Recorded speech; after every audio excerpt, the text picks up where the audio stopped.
할렐루야, 우리 주님 찬송합니다. 하나님 말씀 오늘도 변함없이 공부해서 1년에 성경 일독하는 꿀송이 보약 큐티 오늘 시작합니다. 2025년 2월 10일 월요일이네요. 오늘의 본문 말씀은 민수기 10장에서 12장입니다. 온 세계에 흩어져 있는 믿음의 우리 식구 여러분 다 평안하시리라 믿습니다. 미국 뉴욕에서, 한국에서, 또 아프리카에서, 또 선교지에서 함께 성경 공부하시는 하나님의 사람들에게 하나님께서 은혜 베푸시고 강건케 하시기를 축복합니다. 오늘 본문을 민수기 9장, 10장 쭉 읽어보면 하나님께서 이스라엘 백성들을 시내산에서 광야로 이제 드디어 이동을 하라는 명령을 하신 때가 출애굽한 후에 두 번째 해 두 번째 달 20날 약 1년 2개월이 지난 후였습니다. 민수기 9장과 10장에서 이스라엘 백성들이 광야에서 하나님의 이제 인도함을 받을 수 있도록 본격적으로 광야 생활을 해갈 때 하나님의 인도를 받을 수 있도록 하나님이 신호를 정해 주셨어요. 그게 뭐냐면 불기둥과 구름기둥이죠. 그래서 낮에 성막 위에 하나님의 성막 위에 확 구름기둥이 떠오른다. 밤에 하나님의 성막 위에 불기둥이 떠오른다. 그 기둥이 움직이면 성막을 이제 이동을 하면 레위인들은 각기 자기가 맡은 역할에 따라서 성막을 이제 해체하는, 그래서 운반할 준비를 해야 했습니다. 그런데 사람이 살다 보면 맨날 성막만 쳐다보고 있을 수는 없잖아요. 집안에서 음식을 할 수도 있고 애기들하고 놀 수도 있고 잠을 잘 수도 있고 낮잠을 잘 수도 있고, 항상 불기둥 구기둥을 시각적으로 본다는 보장은 없잖아요. 그러면 그 신호를 놓칠 수가 있잖아요. 그렇죠? 그것에 대비해서 하나님이 얼마나 섬세하신지. 그러면 이제 은나팔을 크게 나팔을 빰빠밤 이 진경 나팔 소리를 또 불게 했어요. 그러면 그냥 성막에 그 불기둥 구름기둥 못 보고 있다가 신호가 떨어졌는데도 못 보고 있다가 소리를 들으면 움직여야 되겠네 하고 이제 움직일 준비를 하게 됐다는 거예요. 참 하나님 얼마나 이렇게 자세합니까? 정확하시고. 물론 나팔 소리는 진이 이동할 때뿐만 아니라 회중을 다 무슨 특별 절기에 모이게 하거나 또 전쟁이 일어났을 때 전쟁의 신호거나 또 제사를 드릴 때에도 나팔절에 나팔을 불게 하셨는데, 그 부는 방법에 따라서 저 나팔 소리는 진을 이동하라는 나팔 소리다. 저 나팔 소리는 전쟁이 일어났다는 소리다. 이렇게 상황에 맞게 나팔을 불었다는 것입니다. 그렇게 하나님께서 이스라엘 백성이 잘 이동할 수 있도록 잘 안내 방법을 불기둥 구름기둥으로 보호하시고 이끄시고, 그 다음에 나팔 소리를 불어가지고 이스라엘 백성을 광야에서 이끌어내셨다. 우리 하나님은 얼마나 우리를 이 광야 같은 세상에서 우리를 인도하시는데 섬세하고 자상하게 인도하시는지, 할렐루야, 얼마나 감사합니까? 그리고 또 하나님이 모세를 통해서 준비를 시킨 것이 모세의 처남 미디안 족속 호밥에게 함께 이스라엘 백성들과 함께 이제 광야길을 가면서 자기들의 광야의 길을 도와달라, 그렇게 요청을 합니다. 당시 히브리어 단어 중에 장인과 처남을 같은 단어로 사용을 했습니다. 그래서 문맥상 이 본문에서는 처남이라고 우리가 한국말로는 이제 생각을 하는 거죠. 평생 광야에서 유목 생활을 하며 살아온 호밥의 경험과 지혜가 광야 생활에 꼭 필요할 것으로 판단했기 때문이죠. 그러니까 하나님은 얼마나 자상하신지 불기둥, 기둥 하나만 있으면 우리 될 것 같은데 또 나팔 소리로 광야에서 백성들이 이끄시고 거기에다가 광야 지리를 환하게 잘 광야 생활을 잘하는 이제 조문 어드바이스 할 수 있는 사람까지 다 붙여주십니다.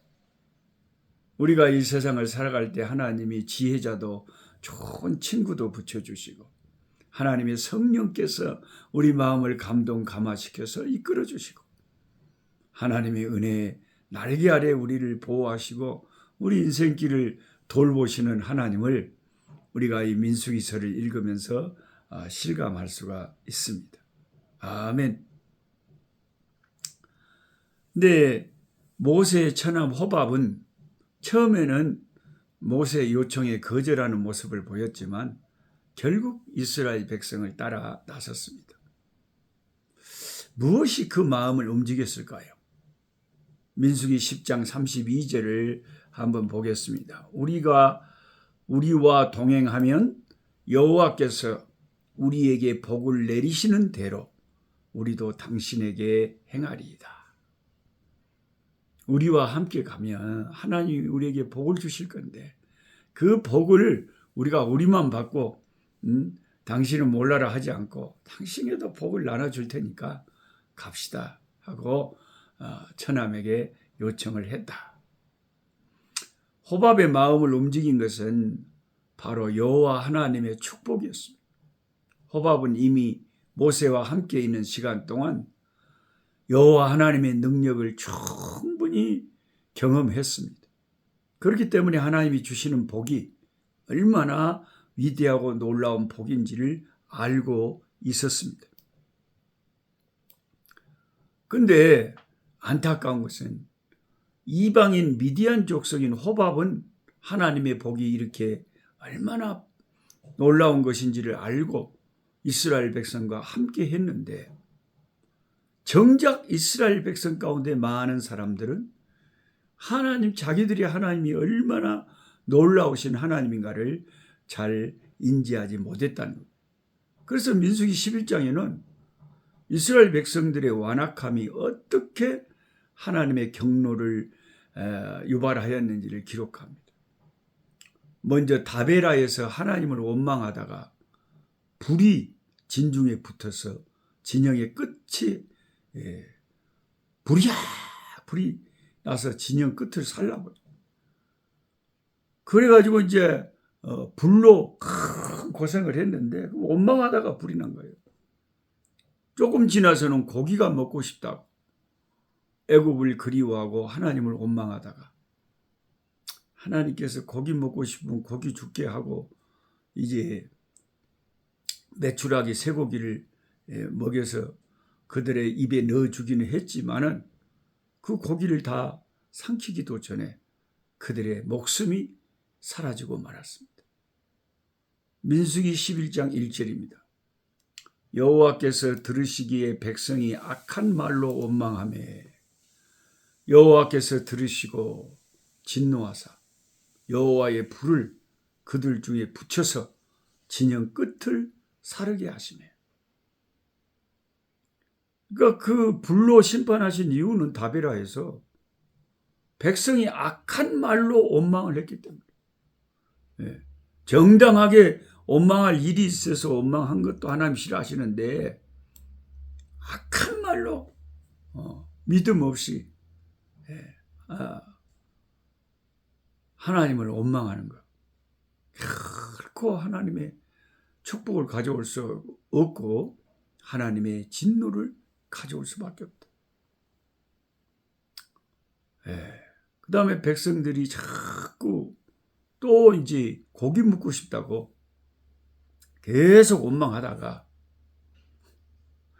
하나님께서 고기를 주시기는 주셨는데 하나 닭고기보다 더 맛있는 쇠고기 한번 먹어봐라 하고 그냥 확 갑자기 폭풍을 불어갖고 메추라기 떼가 막 이스라엘 진중에 떨어지게 하셨는데, 우와, 닭고기보다 더 맛있는 쇠고기다 하고 막 잡아서 먹고, 그걸 삼키기도 전에 그 원망하던 사람들은 그 목숨이 사라져버렸단 말이에요. 목숨이 사라져. 그러니까 여러분, 이 성경을 읽으면 오늘 우리가 광야길을 지나는 이스라엘 백성들의 스토리를 읽으면서, 왔다, 나는 이 인생길, 내 광야 인생길 지나면서 하나님 앞에 원망하지 말아야 되겠다. 물론 우리가 새트럭같이 수많은 날을 살다 보면 어떨 때는 진짜 하나님 앞에 서운할 때도 있어요. 진짜 하나님 해도 너무 하신다. 너무너무 내가 힘들고 어렵고 하나님은 빨리 응답 안 하시고 고통스러울 때도 있고 진짜 하나님이 너무너무 하신다 하는 생각이 들 때도 있습니다. 살다 보면. 그래도 우리가 입술로 하나님 원망하지 말아야 되지. 입술로 하나님 원망하지. 항상 기뻐해라. 범사에 감사해라. 쉬지 말고 기도해라. 이것이 그리스도 예수 안에서 우리를 향하신 하나님의 뜻이니라. 항상 기뻐. 범사에 감사. 늘 기도하는 것이, 그게 우리가 아버지 앞에 아무리 어려워도 해야 될 일이지. 이스라엘 백성들처럼 철없이 그냥 막 대놓고 원망하다가 왜 그런 하나님의 무서운 해초리를 맞냐 이 말이에요. 결국에는 우리의 이 입이 문제. 항상 입이 문제. 하나님이 이스라엘 진영에 불을 붙이고 이스라엘 진영에 그 목숨을, 생명을 치신 이유가 다 이스라엘 백성들의 입술의 원망이었다. 입술의 원망. 그래서 우리는 저도 그렇지만 여러분도 진짜 신앙 좋은 분들은 입만 열면 찬양이고 입만 열면 감사고 그게 이제 진짜 성령 충만한 사람들은 그래요. 찬송 부르고 나 같은 죄인 살리신 주 은혜 놀라워. 잃었던 생명 찾았고 광명을 얻었네. 주여 감사합니다. 숨쉬고 살 수 있게 해서 죽지 않고 살기. 어려운 일 당해도 더 큰 어려움을 당할 수도 있었는데 하나님 지켜주셔서 감사합니다. 그렇게 말하는 사람들, 그 입술에 파수꾼을 세운 사람들, 하나님을 원망하지 않아요. 죽어도 감사합니다. 죽어도 감사. 이번에 제 LA에 있는 친구 최동석 목사가 하늘나라 갔을 때 저 사모님한테 나는 그 카톡 문자를 보고 깜짝 놀랐어요. 이제 가족들이 결정해서 산소 호흡기 떼기로 했습니다. 죽는 것을 이제 받아들이겠다는 거죠, 남편이. 제가 몇 년 전에 LA 사랑의 교회 집회에 갔을 때 목사님 4분과 같이 식사도 하고 참 즐거운 대화를 했었거든요. 목사님 그때 건강하셨어요. 사모님이 그냥 근데 너무 침착하게 그 카톡을 보내오셨어요. 아니, 목사님이 갑자기 돌아가시게 됐는데 사모님이 너무나 참 그 침착함을 유지하는 그 태도에 제가 진짜 사모님이 맞는지, 사모님 왜 이렇게 하나님 마음에 평안을 주시는지 그 여쭤봤더니 하나님께서 마음을 붙잡아 주신다고, 남편을 편안히 천국에 보내드리기로 했다고. 그러니까 하나님이 성령에 강력하게 사로잡히면 어떤 상황에서든지 원망하지 않고 아버지의 뜻에 우리가 어떻게 할 겁니까? 하나님의 뜻에 순종해야죠. 이스라엘 진중에 예? 원망함으로 불이 붙었을 때 어떻게 불이 꺼졌다고 그랬어요? 민수기 11장 2절 3절에 보면 백성이 모세에게 부르짖음으로 모세가 여호와께 기도하니 불이 꺼졌더라. 모세가 하나님께 중보기로 기도를 하니까 그 불이 꺼졌어요. 기도밖에 없다는 거죠. 하나님 앞에 우리가 기도해야 아버지가 불을 끄게 하시지. 원망해서 될 일이 아니고 한숨 쉬어서 될 일이 아니다. 예. 참 이스라엘 백성이 광야길을 가면서 감사를 잊어버리고 원망할 때 큰 문제가 맨날 원망했거든요. 예. 신명기 8장의 말씀, 그 유명한 말씀에 그랬잖아요. 내 하나님 여호와께서 이 40년 동안 네게 광야길을 걷게 하신 것을 기억하라. 이는 너를 낮추시며 너를 시험하사 네 마음이 어떠한지 그 명령을 지키는지 지키지 않는지 알려 하심이라. 너를 낮추시며 너를 줄이게 하시며 또 너도 알지 못하며 네 조상들도 알지 못하던 만나를 네게 먹이신 것은 사람이 떡으로만 사는 것이 아니요 여호와의 입에서 나오는 모든 말씀으로 사는 줄을 네가 알게 하려 하심이니라. 우리의 신앙과 우리의 하나님을 섬기는 그 정도가 어느 정도인지를 알게 하시려고 알고 싶으셔서 이 광야길의 험한 길을 주님이 때때로 허락하십니다. 그리고 그 험한 광야길에서 우리에게 만나를 내려 먹이고 살리시는 하나님의 능력을 체험하게 하십니다. 나에게는 내 인생 길에는 하나님밖에 없구나. 이것을 알게 하시려고 우리의 인생의 광야길에서 때로는 이렇게 어려운 일들을 허락하신다는 것입니다. 저와 여러분 오늘 하루 광야길도 지나갈 때요. 힘들고 어려운 일 생겨도 감사합시다. 원망하지 맙시다. 하나님. 감사에 감사. 늘 기도하면서 감사하면서 기뻐하면서 오늘 하루 주님 앞에서 살아내는 저와 여러분 되시기를 축원합니다. 살아계신 하나님, 아멘입니다. 아버지. 저희가 원망한다고 한숨 짓는다고 낙심한다고 발버둥 친다고 안 될 일이 되는 것도 아니고 하나님의 뜻에 순종하는 것만이 우리가 할 수 있는 유일한 길입니다. 주님, 이양 순종할까? 기쁜 마음으로 아버지 단 마음으로 순종하게 하시고 따라가게 하시고 감사하면서 따라가되 투덜거리고 원망하지 않는 우리의 날들이 되게 하여 주옵소서. 예수님의 이름으로 기도합니다. 아멘. 약한 자 힘주시고 강한 자 바르게 주한 자 정케함이 주님의 뜻이라.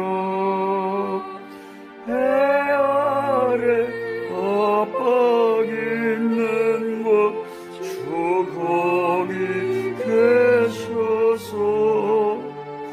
그 팔로 막아 주시오.